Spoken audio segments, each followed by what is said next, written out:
Hello, everyone, and welcome back to another NHL Free Agency video. In this video, we're going to be talking about the signings of Vincent Trocheck by the New York Rangers and Andrew Copp, who left the New York Rangers to sign with the Detroit Red Wings. But real quick, before I get into that, let's get into all our social media plugs.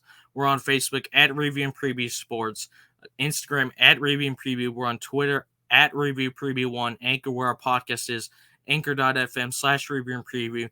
YouTube at Review and Preview Sports, and TikTok, we're also there at Review and Preview. So like I said, we're going to be getting into two signings in this video today because they both involve the New York Rangers.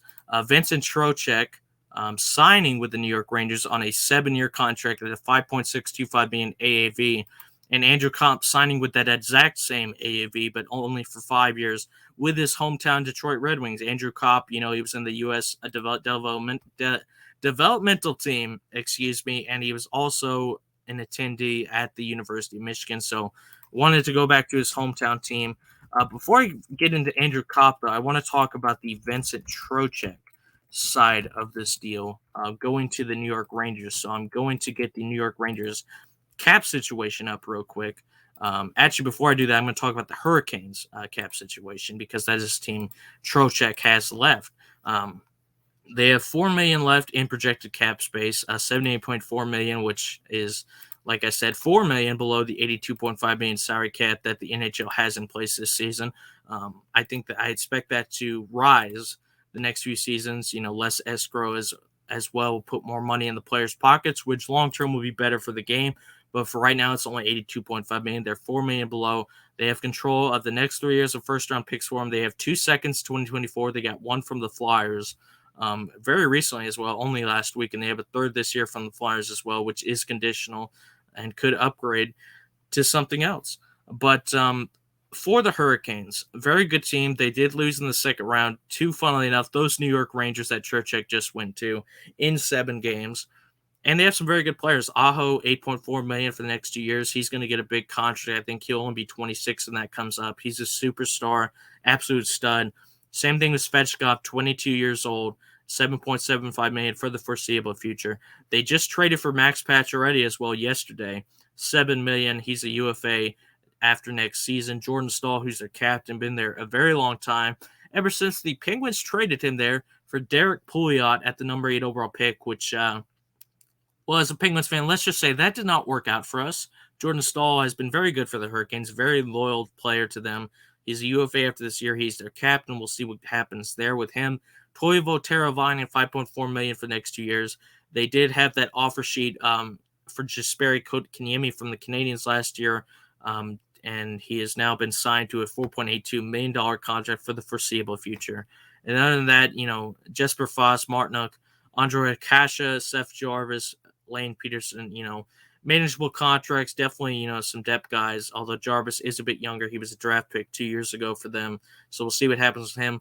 Martin Necas is an RFA. Necas is a very good player, young player, still 23. I think he'll get a decent contract, cap willing. They might have to make another move to try and free up some. But for the most part, I think that, the Hurricanes realized they could not afford to give Trocheck a 7-year contract at over $5 million AAV. He is a good player. I'll get into stats later, but he's definitely not a point-per-game player by any stretch of the imagination. So I think they realized it was manageable to let him go. And they do have some centers. I mean, Aho is a center. Jordan Staal. Kotkaniemi can play center, although he's not a great one, in my opinion. Netchus as well. So, I think they realized they didn't need to overpay to try and keep Trocheck. On the defensive side as well, this is where the Hurricanes are always very strong. They just traded for Brent Burns. I'm going to be doing a specific video on that one at a later date.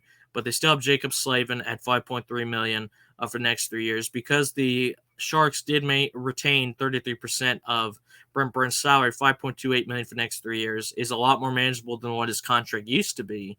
Shea as well, former New York Ranger, $5.285 million for the next 2 years. And funny enough, there are a lot of players on the Hurricanes that used to be Rangers, and now with Trocheck going to the Rangers from the Hurricanes, now the opposite is true. Just, kind of funny how that works out sometimes. Pesci, $4 million for the next 2 years. Ethan Bear, very young guy, 25 years old, got him from the Oilers a few seasons back. He's an RFA as well. The Hurricanes are definitely a team focused on good defense. They have They do have some questions in goal, I will say. I do like Frederick Anderson. He's a UFA after this year, but he has had troubles in the playoffs in the past.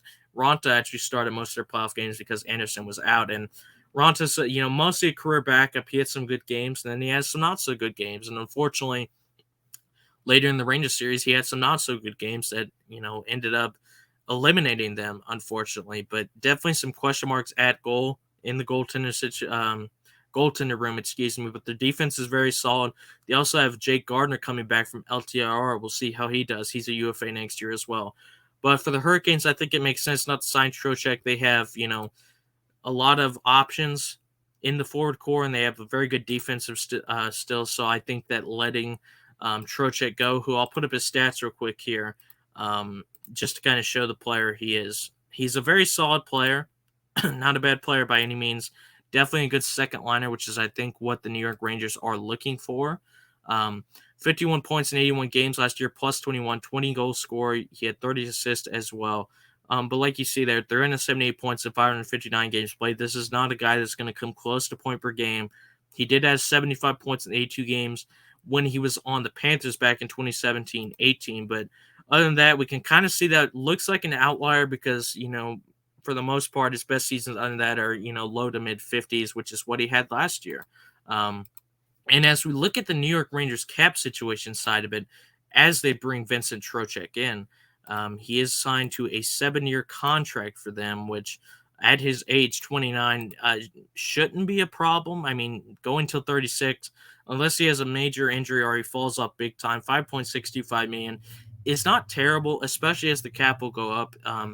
They do have some contracts that concern me. I think Zibanejad at $8.5 million for the next what is it, 7 years? I believe it is, maybe even longer than that. Could become a problem for them. I think he's a good player, but signing a guy until he's 37 or whatever it is, we'll see how that works out for him at the very least. Panarin, $11.6 million, a massive contract, but it is only for 4 more years, and he's still producing very, very well as well. Chris Kreider just scored 50 goals for them, but 5 more years at $6.5 million.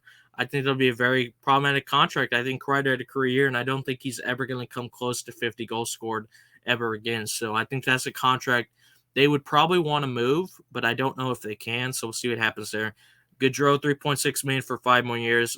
Not a great contract. I like Gaudreau. I thought he was a solid depth player for the Lightning, but to sign him for this long term at that decent contract, I think it proved a problem for him as well, especially when you look at their contracts coming up. Capo Kakos an RFA this year, and the next year you're looking at guys like Hedel.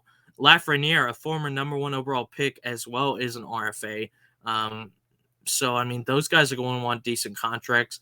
Shesterkin is going to want a massive upgrade on his contract when it runs out in 25-26. $5.6 million for the next 3 years is definitely a steal for the defending Vezina Trophy winning goaltender, is the best goalie in the league.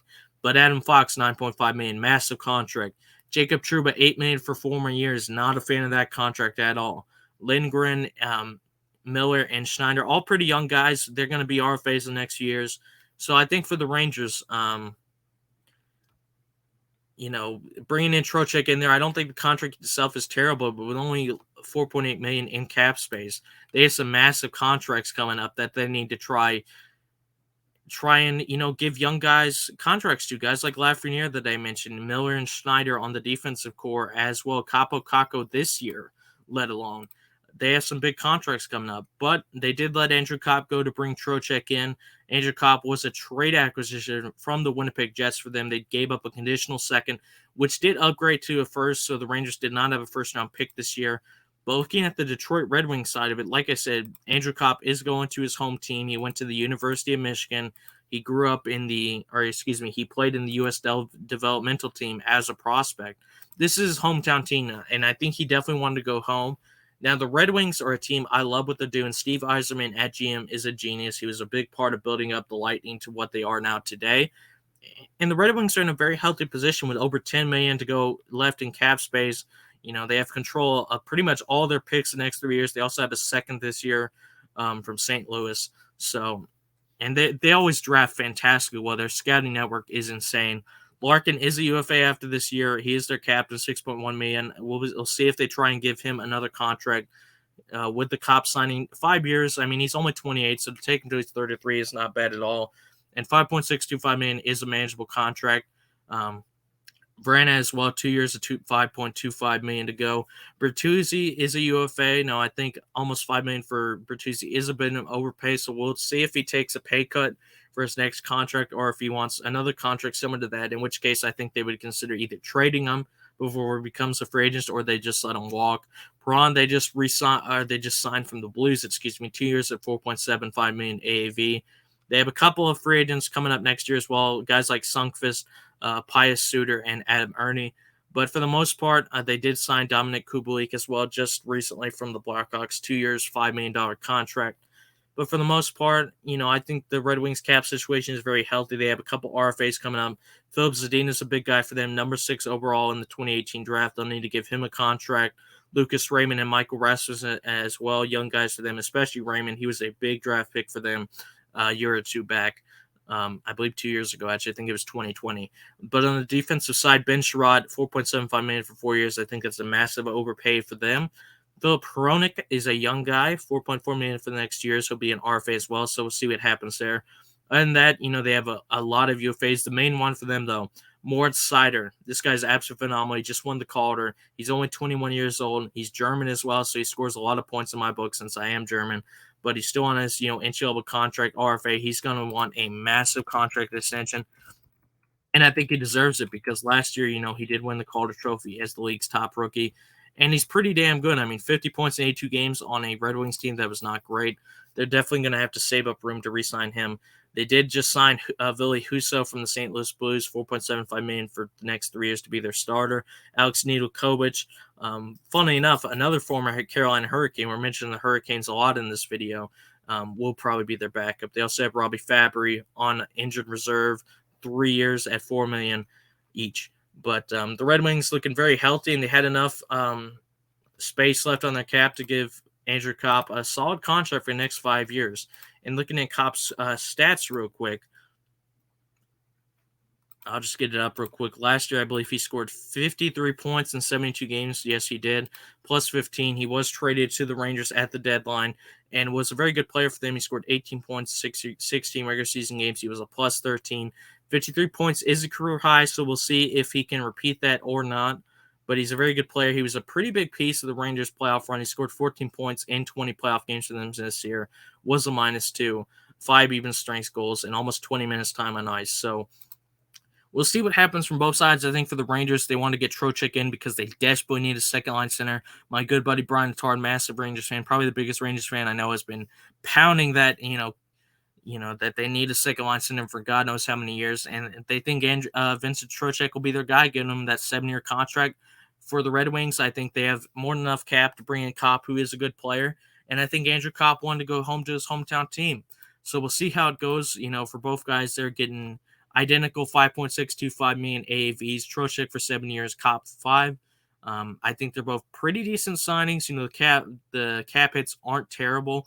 It's just how will the term work out for two guys that are in their late 20s or early 30s. So we'll see what happens there for both sides. The Rangers and Hurricanes are both very good teams, both way better than the Pittsburgh Penguins, in my opinion. I think they're the two best teams from the Metropolitan Division for at least the next couple of years. So we'll see what happens as cap situations become more complex for them in the next few years. Once again, before we get off here, let's just shout out our social medias. We're on Facebook at Review and Preview Sports, Instagram at Review and Preview, Twitter at Review and Preview 1, Anchor for our podcast, anchor.fm/Review and Preview, YouTube at Review and Preview Sports, and we're on TikTok as well at Review and Preview. From myself, Noah Dobler, and all the guys at the Review and Preview crew, thank you very much for watching. Once again, another NHL free agency video, this time about Vincent Trocheck going to the New York Rangers and Andrew Copp going to his hometown Detroit Red Wings. Until next time, we'll be back with more NHL free agency content. But until then, enjoy your sports. Hopefully your teams do well, and we'll see you next time. Have a great day.